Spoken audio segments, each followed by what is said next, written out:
L'origine de la création de ce DU Danse Santé Vieillissement remonte au moment de la création d'Université Côte d'Azur et de la communauté d'établissement par un rapprochement entre le PNSD, le Pôle National Supérieur de Danse Rosella Hightower, et puis une des composantes d'Université Côte d'Azur, la composante en sciences du sport, avec un objectif de développement d'un diplôme autour du grand concept de sport santé pour des populations vieillissantes principalement. Le diplôme universitaire qu'on a ici à Nice, c'est vraiment un premier mondial. Là, il y a toute une gamme de bienfaits que la danse peut apporter. Au niveau physique, on a beaucoup de possibilités de flexibilité, de temps de réaction dans les mouvements qui aident les seniors contre les chutes, d'équilibre, bien sûr, et surtout aussi renforcement musculaire.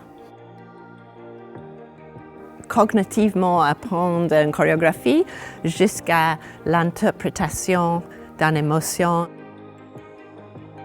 Tout ça, c'est appuyé par des vraies recherches scientifiques spécifiques, surtout neurologiques, qui sont très intéressantes. Mais ce n'est pas la chose la plus importante de la danse, parce que la danse, c'est quelque chose de social.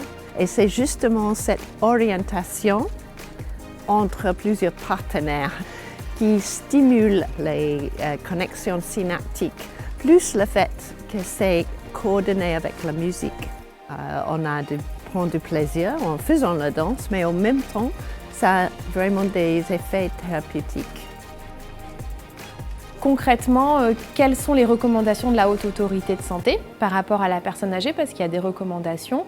C'est notamment le renforcement musculaire, l'équilibre, l'assouplissement et le cardio. Quoi faire? Comment se baser? Comment évaluer? Et comment être sûr de répondre à ses objectifs?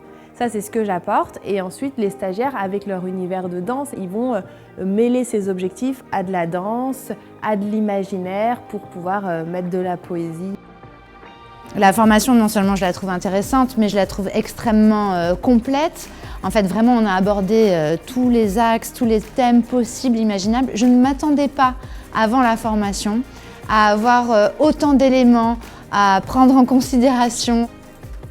La danse, elle challenge le cerveau, mais sur tous les plans. À la fois le cognitif, à la fois le physique, le renforcement musculaire, la créativité, l'imaginaire, à travers le mouvement, à travers la chorégraphie. Donc cette formation, ce qu'elle m'a appris pour enrichir mon parcours, c'est comment structurer vraiment un cours. Moi, ce que je ne savais pas faire, c'était lier le soin et la danse. Donc la formation me permet de faire un pont entre les deux et d'utiliser auprès de différents publics, fragilisés ou non. Parce que là, on a beaucoup travaillé sur les personnes seniors, mais je suis sûre qu'il y a des choses que je peux réutiliser en danse prénatale ou en danse sur des publics de personnes en situation de handicap. Il y a des choses que j'avais abordées dans mon cursus médical, mais qui sont vraiment enrichies par la danse. On a beaucoup été sollicités à enrichir notre imaginaire par des idées un peu poétiques, au lieu d'utiliser un langage qui est très technique et qui peut avoir tendance parfois même à stresser les danseurs. Donc moi, j'ai trouvé ça vraiment fascinant de découvrir ça dans cette formation. Ce que j'observe chez les seniors qui participent, en fait, c'est toujours leur bonne volonté, leur joie, leur résistance physique, leur appétence aussi et leur curiosité. On est en communion dans un groupe, ça les sort vraiment d'un isolement, ça recrée des liens. Ça permet aux personnes âgées de gagner en confiance et d'aller encore plus loin de ce qu'ils ont l'habitude de faire avec leurs mouvements, avec leur corps, avec leur vécu.